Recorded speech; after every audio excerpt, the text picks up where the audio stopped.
Utilise la fonction vocale de ChatGPT. Je ne sais pas si tu as remarqué, mais maintenant, on peut dicter des prompts à ChatGPT. On n'est plus obligé de l'écrire. La bonne nouvelle avec ça, c'est que ça va beaucoup plus vite plutôt que d'écrire tout simplement son prompt lettre par lettre.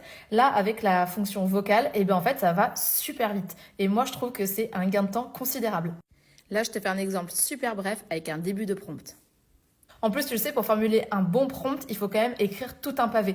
Donc ça peut prendre un temps considérable et moi je trouve que c'est super intéressant si on peut gagner ce temps. En fait, c'est la même chose que pour faire des vocaux par exemple sur WhatsApp. Je trouve que c'est génial parce que ça va aider les gens à mieux formuler ces prompts. Je t'explique. La majorité des gens que je croise, ils utilisent ChatGPT pour lui poser une simple question. Dans ce cas-là, franchement, autant utiliser Google. Moi, je leur dis tout le temps, imagine que tu as un nouveau collaborateur qui vient de rentrer dans l'entreprise et tu le briefes sur ce que tu veux obtenir de lui.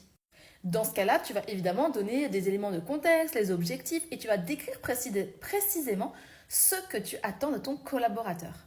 Du coup, avec la fonction vocale, je trouve que c'est beaucoup plus simple. Tu imagines que tu as en face de toi un nouveau collaborateur et tu le briefes pour lui donner tes instructions. Je trouve que dans ces conditions-là, c'est plus facile d'avoir un prompt mieux formulé.